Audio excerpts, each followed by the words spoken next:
If you are feeding web pages into an LLM or storing them in a knowledge base, raw HTML usually isn't what you want. Markdown is much easier to work with. Let's convert a real web page.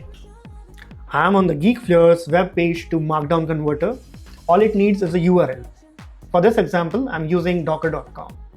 Let's start with full page Markdown selected. Click Convert to Markdown. A few seconds later, the page has been converted.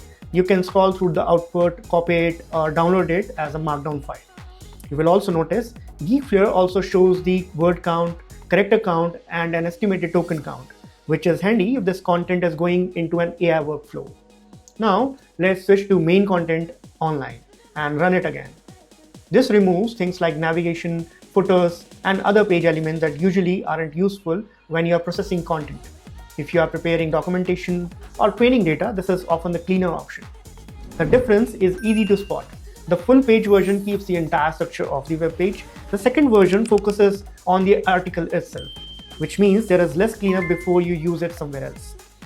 This tool is powered by the Geekflare Web Scraping API. So if you're doing this regularly, you don't have to rely on the web interface.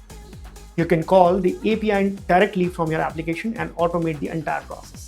That also means it fits naturally into backend services, document pipelines, RAG systems, scheduled jobs, or AI application that needs fresh web content.